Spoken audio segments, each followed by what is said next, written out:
Welcome to Experience Junkies. On this show, I spotlight meeting and event professionals, global travelers, jet setters, and more to relive the moments we never want to forget.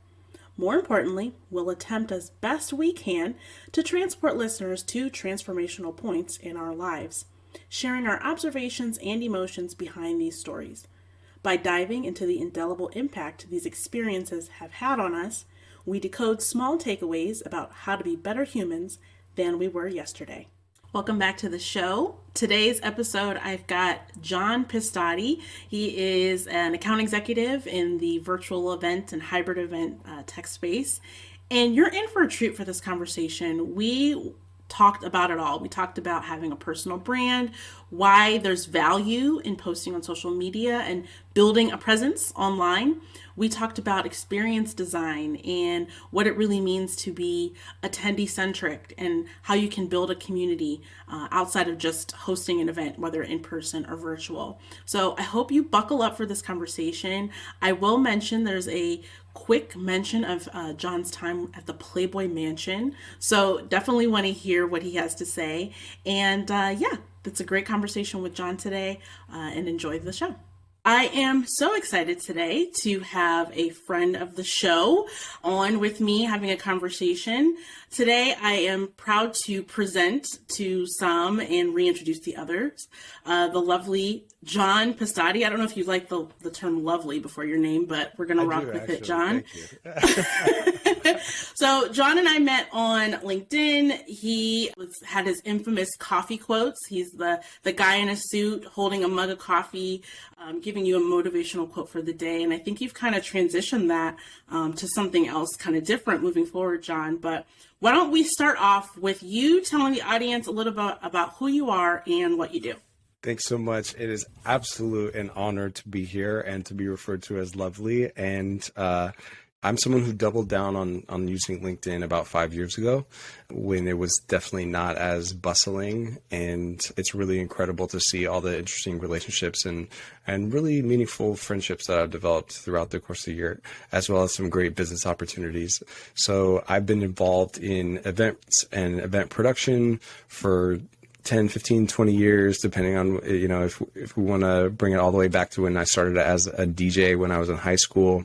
I was involved in ASB, tying balloons together and creating archways and all these kind of things that I didn't realize were just building on experiences, some of which I know that we're going to cover, but eventually that led me to work in audiovisual production and more recently technology, doing sales for event technology companies. And that's kind of what I do. I help people try to identify how they can deliver their brand or their organization's message in a meaningful and impactful way. Yeah, you've had a pretty interesting career journey, and we're going to dive into that a little bit. I like that you kind of alluded to the fact that you started really on the production side. What prompted you to kind of move over to the dark side of sales? Like, where was that impetus, or where'd that come from? Yeah, it's so interesting. A lot of times people were always trying to push me away from sales, and I was always trying to veer towards it because I actually have a lot of technical skills. I'm an audio engineer. I'm a lighting designer. So I've done a lot of work for doing lighting at concerts. And I was always fascinated both. I'm a people person. So I love to work with clients and meet people and help them identify solutions. The other thing, just to be perfectly frank, was that I worked a lot of really late nights and long hours, doing 12 hours, 14, 16-hour days. And especially when I was at the Hard Rock Hotel, and we would have the parties would end sometimes at 2 a.m. and we have to strike everything till 4 a.m. and then load in the next event the next morning and be back in, a short turn in less than 8 hours and all those kind of things. And I was realizing that I was like, and don't get me wrong, you can make a lot of really great money, especially if you're really skilled. But I was like, I'm still more or less broke, and I'm working 80 hours a week. So I kind of need to figure this out as I'm having a child. But the other thing is that for me, there are so many connotations with sales. There's a recent video and I think presentation that you're giving for MPI about, this connotation 9 out of 10 salespeople are terrible human beings.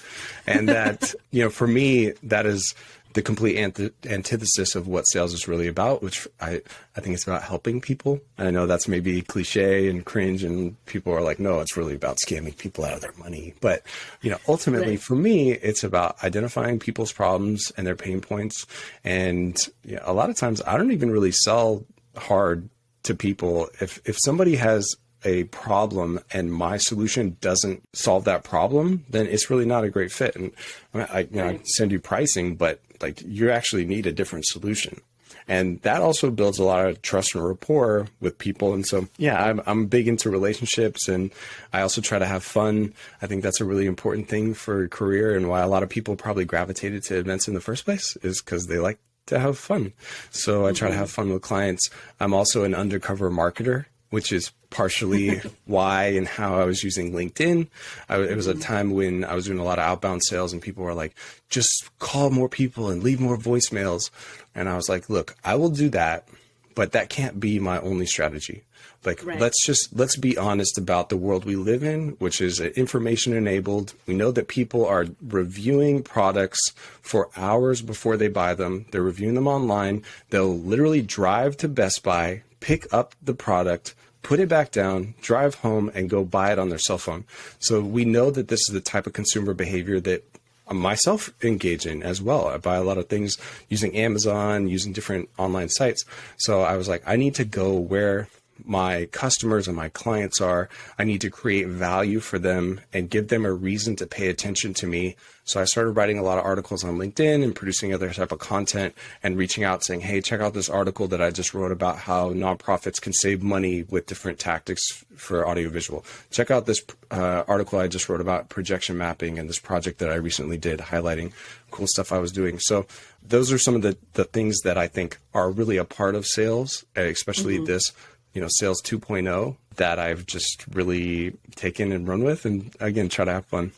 It's interesting you mentioned the kind of pre-qualification that people do now.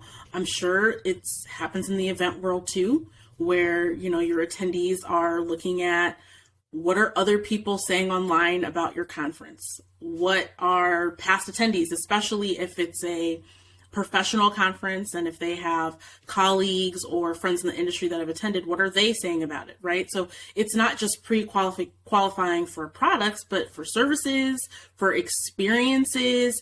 Think about TripAdvisor, you think about Yelp. It's all about, before I use my time to invest in this experience or this service, I want vetted from other people that it's worth my time, not just my money, but my time, because that's essentially what you're investing with these experiences, right? 100%. And even in terms of, do I want to work with you? So, I think we were briefly had a conversation about how sometimes when you post things online, people aren't actually engaging, but you have a lot of these like lurkers, online lurkers. And we love the lurkers. It's okay. You don't have to click the link. You don't have to lurkers, we love you.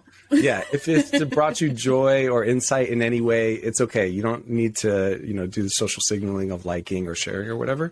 But the fact is also that people are doing that same research about individuals. So yes, you're going to go to the company's website, but you're also probably going to check out my profile, and you're going to realize, oh, wow, this person is connected with more than 10,000 people. They have all these other experiences, all this other content is lending social credibility and brand value.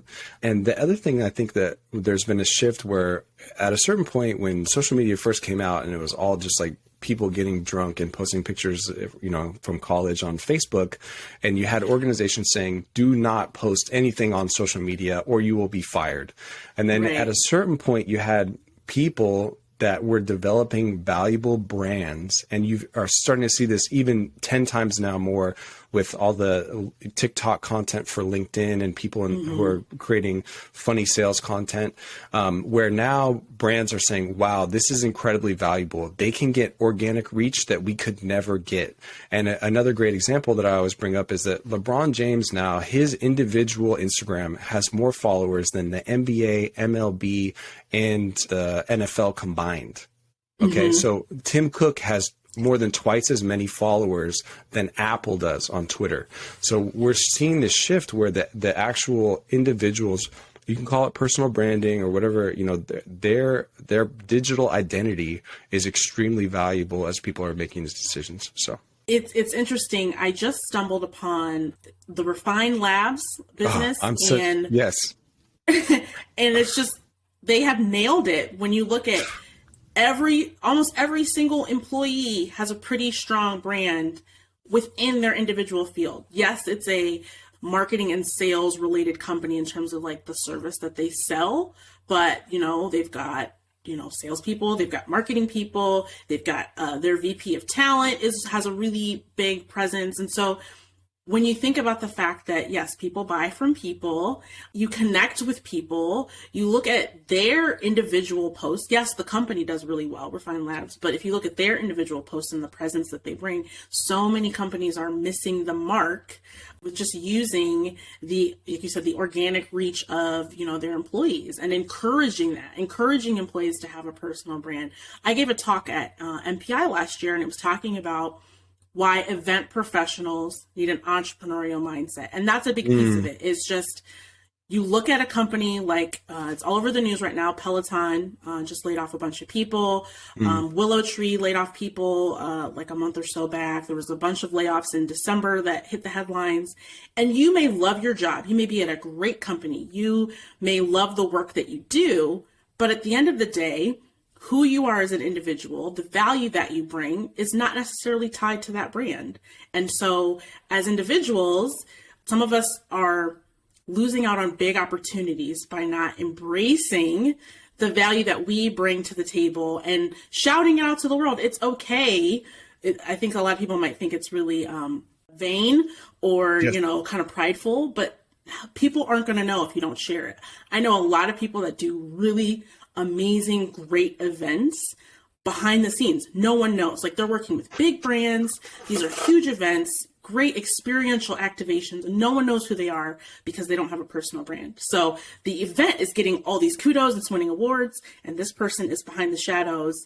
Basically, the brand is getting all of that recognition on behalf of that individual. So I think it's important. I think probably half of my LinkedIn followers may have come from you, John, because you interact with my stuff. And so that's how people are finding me. So I'm just glad to be in, your aura, your presence, because I know that it's helping expand my reach as well. Stop it. I'm such a fan of yours. I was saying to you, privately before we got on the call that I'm just a huge Deanna stan. And, so real quick. Yeah. Chris Walker from Refine Labs is a genius. And the things that he's saying is like, this is kind of back to my conversation about why I started to diversify my strategy as a sales professional to use content marketing, is that there are things that we know as consumers or as the attendees that we do not like, or that we would not want to be communicated in that way. But then we still have these top-down directives to do these tactics, so he's one of the people who is like, this doesn't make sense. This is what you really should be doing. And honestly has grown a massive business and massive following from doing podcasts. And it's just a great example also of like, LinkedIn as a channel. There's a lot of people who hate LinkedIn too. Let's just be honest and real about this. And there's great reasons why they do. Because they're being spammed, they're feeling that, there's superficial types of interactions on it or whatever. For you and me, we don't have that same kind of relationship with the platform. Partially, I think also it depends on like, how much are you giving? What is the value you're providing?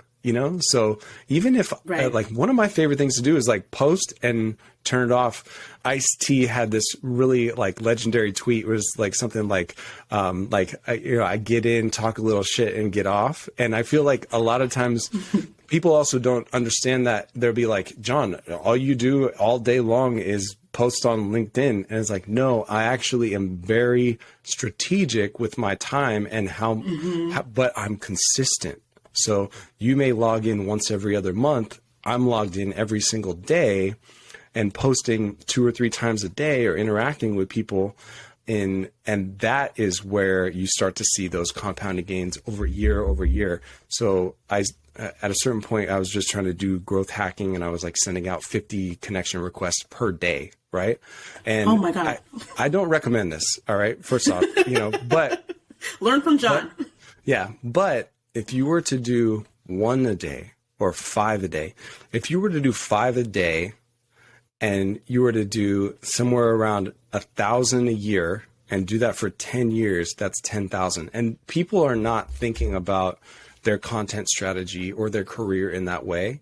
And tragically, like you were saying too, a lot of times we wait until, there's been layoffs or there's been a life change. And then all of a sudden now you need your network when you weren't building it, So I totally agree with you on that. And I think just in general too, that, your comment about, being an entrepreneur is that people don't understand that, like, you as an individual, you are a company. Like whether or not you have an LLC, whether or not people are writing you checks.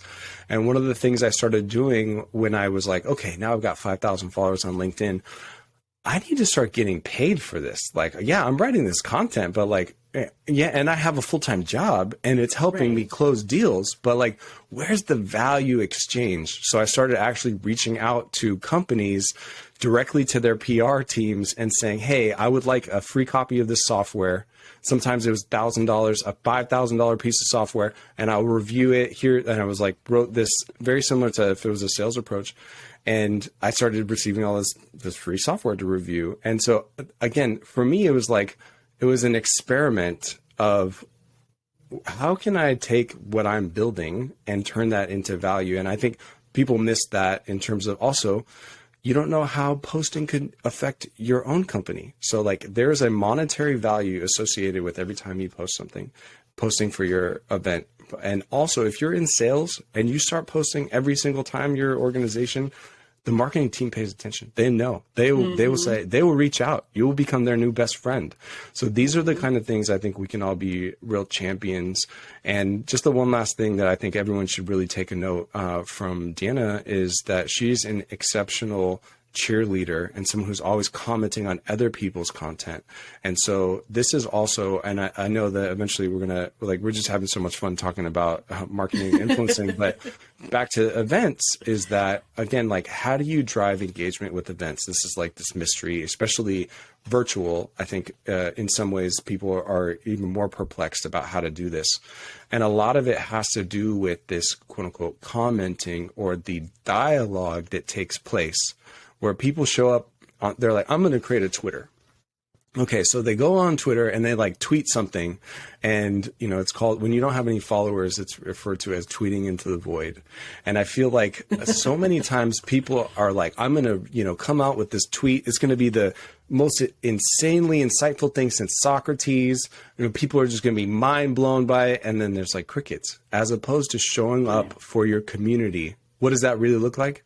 That means that you're engaging with what they're doing. That means you're sharing what they're doing and commenting on what they're doing and not making it only about yourself. So yeah, I love that community first thought process and it being a two-way conversation. And again, to kind of bring it back around to events, what we've seen, it's currently, today is February 10th of 2022. And what we've seen over the past 18 months is just this huge push for people to be back in person with events.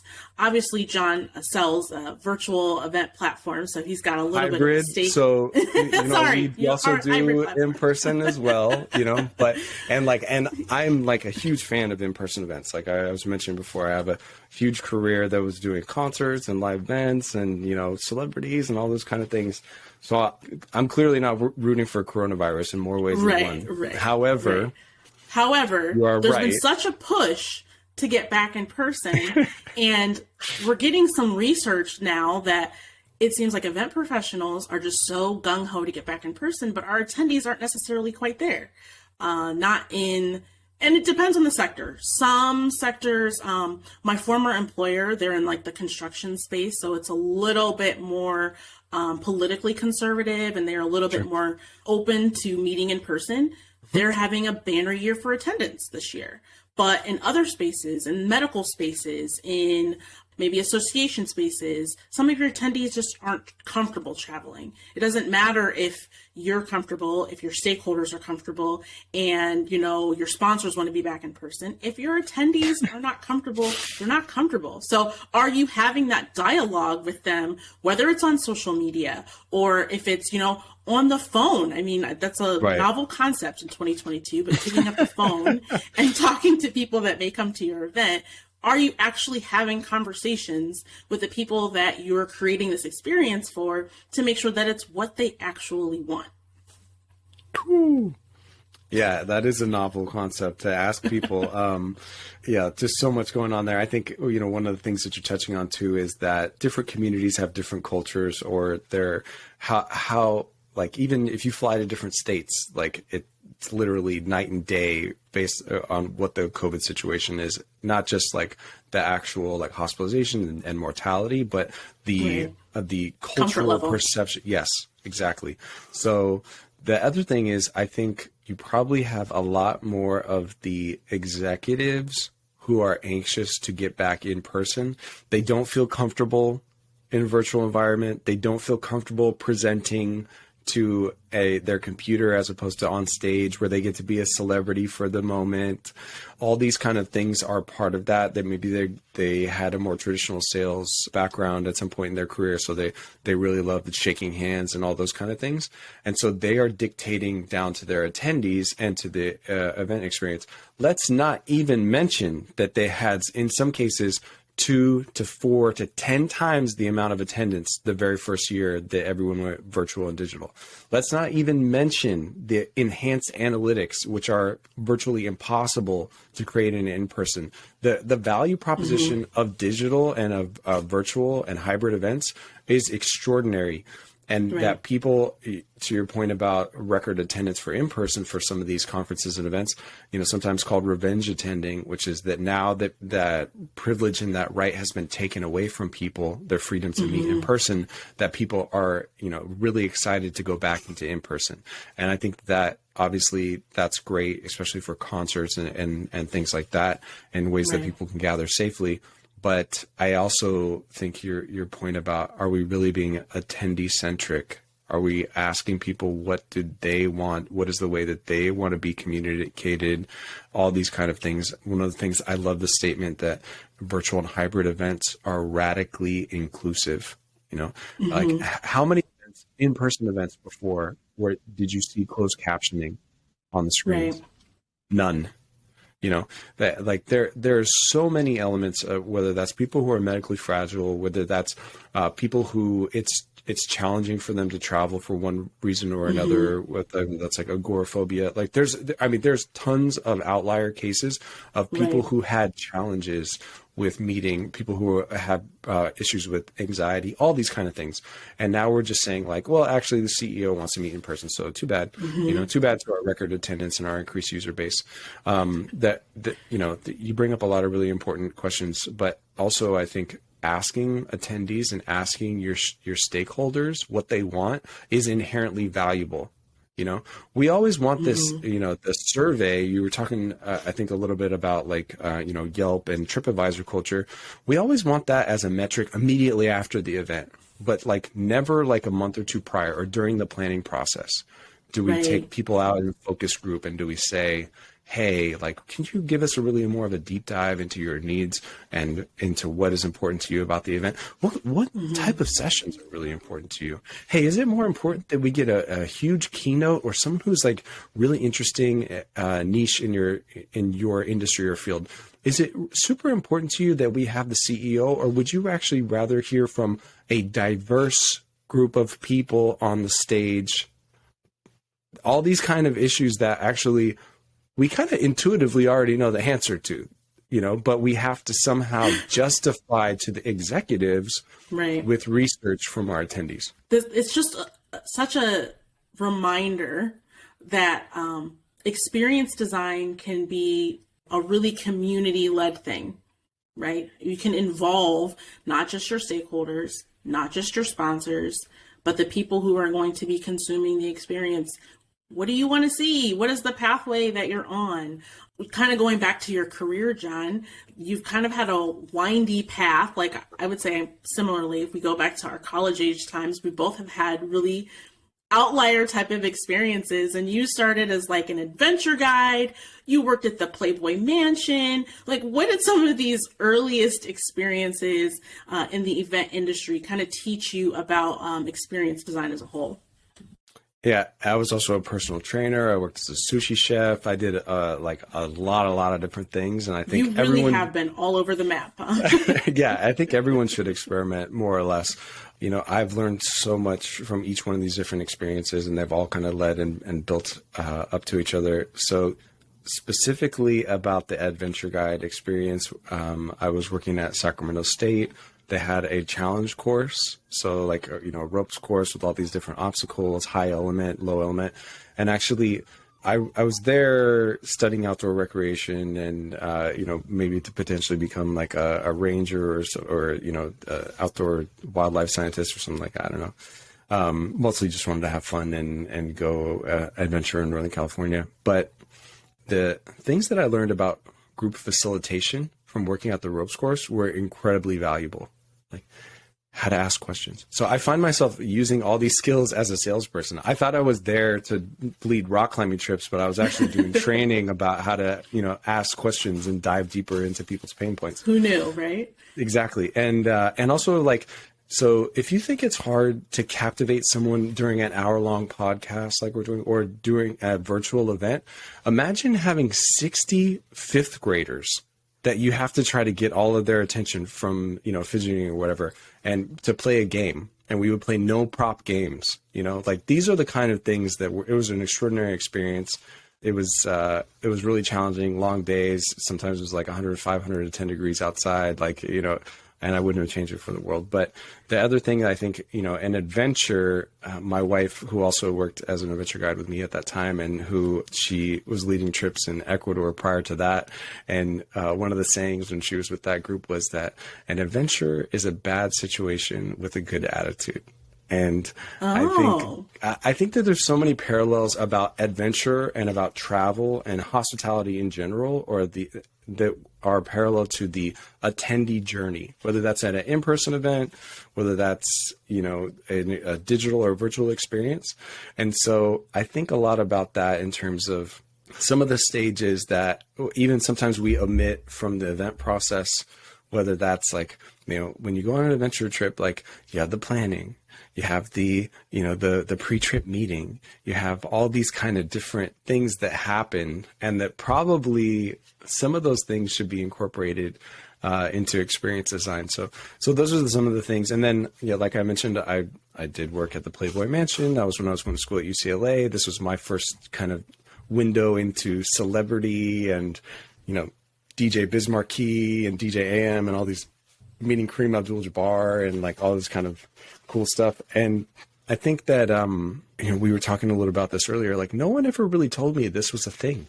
Like no one in high school told me that I could go throw celebrity parties and like make a whole career and support my family, or that I could be involved in some of the most interesting conversations with some of the, you know, the most, not at the Playboy Mansion, but at conferences and events where I've had a front row seat to some of the, you know, most intelligent minds of our time, you know, meeting people like Salim Ismail and Peter Diamandis from Singularity University and people like that who have totally inspired me to go out and read their books and to see the world in a different way. So, you know, but one thing I will say, I always loved to Chef Carter from the executive Chef Carter from the Playboy Mansion used to say, smile, it makes the food taste better. And, you know, yes, because that's what everyone's thinking about at the Playboy Mansion is the food and the, well, there's an interesting dynamic on that because there, you know, a lot of these women also, they are either anorexic or bulimic. They have, you know, different, you know, body image issues and stuff like that. And so they would be like, what is that? Like, what is the food that you have? And we had this whole like long sentence, like this is the, you know, Alaskan salmon that's been charred with maple glaze and the, you know, balsamic grenache, whatever. And instead of doing that at a certain point, I would just say it is delicious. You have to try it. And just smile. And I had a lot to smile over for a 19-year-old. You know, also right. You had many reasons to smile around you, huh? And I think the other side of that is that and people don't like to hear this, but I actually thought the Playboy Mansion was a really dark place, and I quit my job, and I was one of the only people to ever quit there because everyone else either stays and works forever or gets fired. But it was like the epitome of Los Angeles to me, and I basically was just like over it. So I think that like many other things, when I was working as a sushi chef, you know, or when I was a dishwasher briefly at a Japanese restaurant, and it's like, it was a great chapter. I learned how to turn a carrot into a butterfly, and I learned about plating, and I learned about how to cook rice and all these kind of things. And I took from that experience what I needed, and then it was time for me to move on and apply those lessons to other things.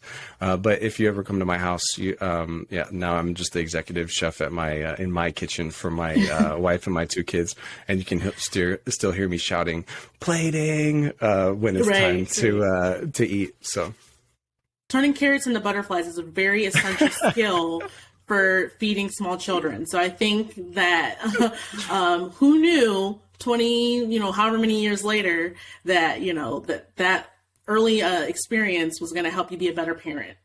Don't play with your food. Like, these are the things that our parents used to tell us. And then now it's kind of come full circle of like, food is art. So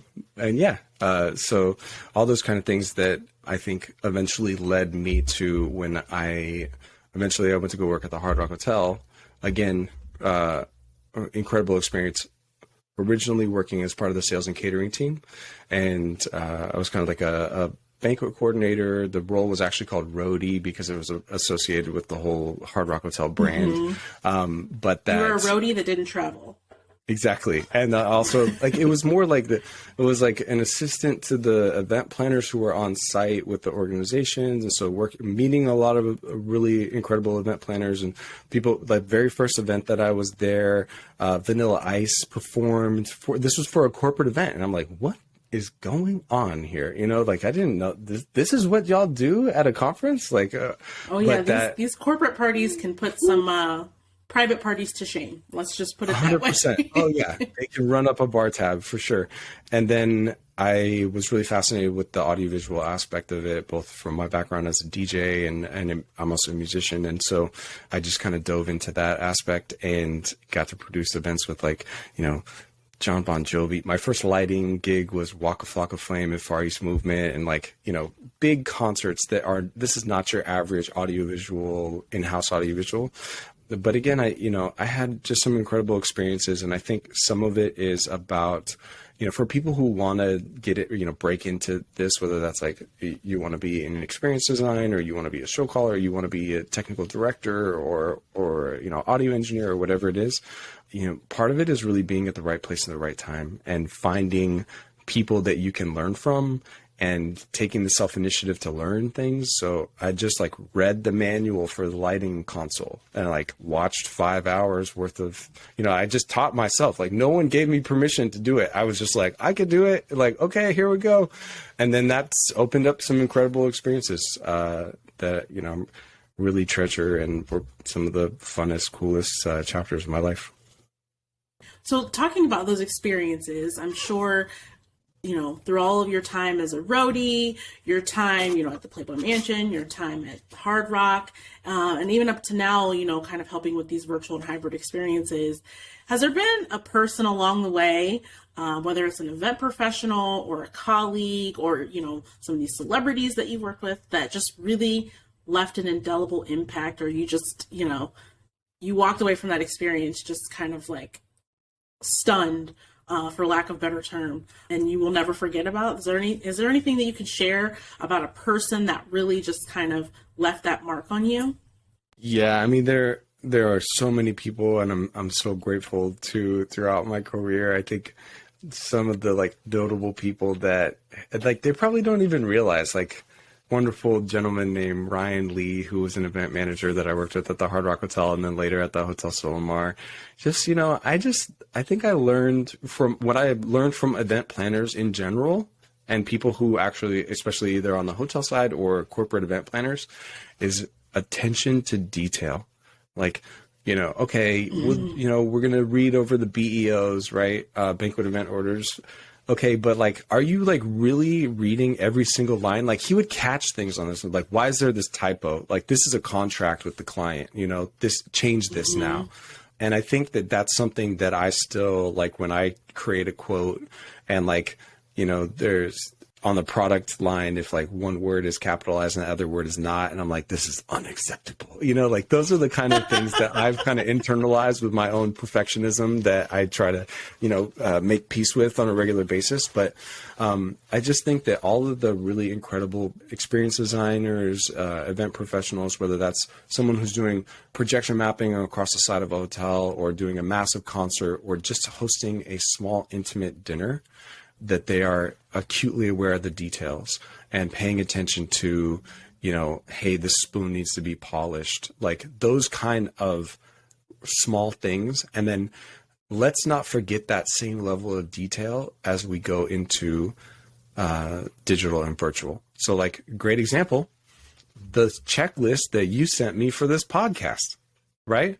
Hello. It's a little exhaustive, a little Love OCD. it. Love it. Okay. And I'm saying like most people who are doing a podcast are not sending, like, I felt like I was like going on Joe Rogan or something. I was like, this is like totally legit. Like you're asking me to send I don't have a podcast manager. It's just me. Exceptional. But I think that those are the kind of things, event planners and people who are also in audiovisual production and things like that, you have to be extremely organized. Otherwise things fall apart. And so just that level of attention to detail, there's just so many people that I could really shout out. And, I think ultimately the people who have always really struck me are the people who just really own their subject matter expertise, love what they do, and are just admired by their peers. Like, who's the person, like, if you had a problem that you would call, be that person. Like, especially if you're in audiovisual production, like, there's certain people that's like, I even get calls these days. There's a video mapping and LED wall video playback program called Resolution, which I've written articles about it. I've done big LED wall shows with it. I've done projection mapping, and I literally have people like call me up and be like, "Hey, I'm trying to troubleshoot something," and I'll like go into the matrix. I'm like, "Okay, go into the settings panel." I'm like, have to like imagine the user interface. I don't even have the computer in front of me. You're like immersing yourself in it, in your mind. I have to jump into the matrix. But that really what that comes from is from years of practice of like owning your craft. And those are the kind of things like I always gravitate to those types of people. And so a lot of it is just time and effort that goes into it. The attention to detail piece that you mentioned, I think back to banquet servers that I've worked with when I was a server years and years ago, or even, at events that I've gone to, and polishing the silverware, putting out the butter plates and making sure that the butter is out in advance so it's not frozen when people are bringing the bread, making sure the bread is heated up before, these are the types of things you see people that they're doing in a lot of respects. Sometimes it is monotonous, repetitive work, but having pride in your work, regardless of if people see it as consequential or not, but really taking ownership, as you mentioned, to this little task. And in the greater scheme of things, this little detail, it's not necessarily going to make their experience, but best believe, I find that a lot of times those little details, when they aren't in place, they will break someone's experience. So it's key. Absolutely. To not forget them, not forget the minutia, especially on a virtual or digital or hybrid event, because, every little step, every little attendee journey is slightly different. And so one little backslash in the wrong place, one little extra colon, and that link is broken, and now they've had a terrible experience. So it's a really good reminder to not lose sight of the minutia. Totally. Like all the little animation graphics.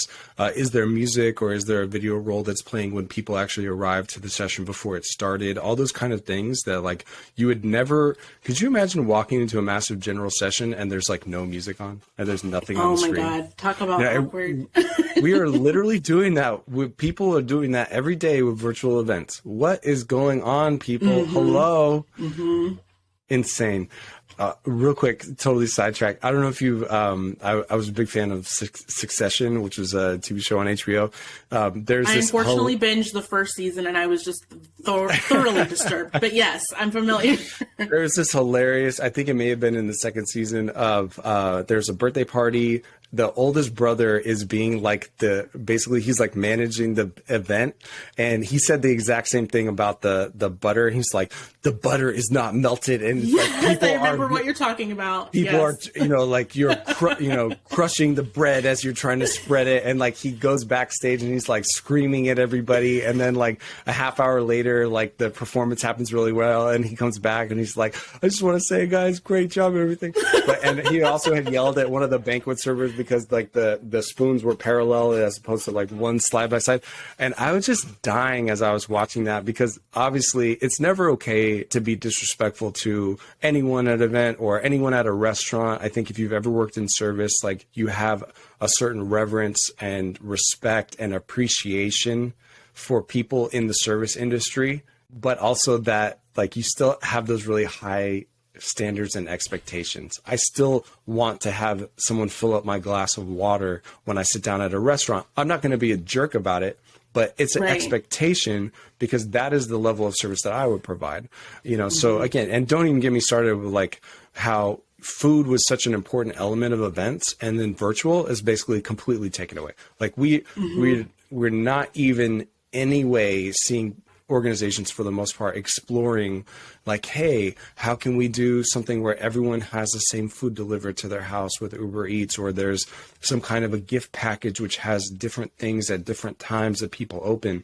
A lot of these things people say that it just doesn't scale because of economics, but the reality is that I think let's be honest, event professionals, we are exhausted and burnt out, and there's only so many things we can manage, and the budgets are shrinking, the staffing is shrinking. We just don't even have like the creative time or let alone the budgets to do some of these really provocative things that we could still do and incorporate and bring back that magic. Like literally people were traveling to these 5 diamond resorts for conferences low key because there's excellent food at this conference, and that now that's taken away. And then now there's a box lunch and it's very mediocre. So then why would I travel in person? Exactly. These are the kind of things that I think we really need to, be honest and critical with. And it's not to the event planners, it's to the people who are, holding the purse strings on these events. Yes. Virtual does not mean cheaper.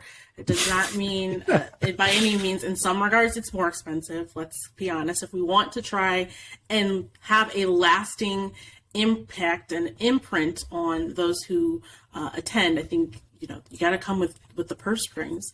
And it's funny because I did an Instagram reel that you commented on a few weeks ago, and I was talking about, there's all these different trends coming into events like NFTs and the metaverse and everything. And like event professionals, we're tired. We don't have time to like investigate all these. That's great. That's great that these new things can come to the table. But like, I just need someone to approve my budget. I need my speakers to arrive at their tech check on time. Like I just need the bare minimum. And when I get that and I get a break from, COVID onslaught and Omicron, then maybe I will set aside some time to research these other things. But for now, I'm doing the best I can. So thanks for mentioning that because it's hard out here. We get it. Yeah. I mean, you have executives and different people, they just read random headline and be like, okay, we have to have an NFT at the event. It's like, okay, the average demographic of people at your event is between 48 and 62. Like none of these people have an Ethereum wallet. This is not a thing. Unless you're having a cryptocurrency conference, probably don't need an NFT at your event. Right. There are maybe some outlier cases or some interesting things and interesting people who are doing things in that space.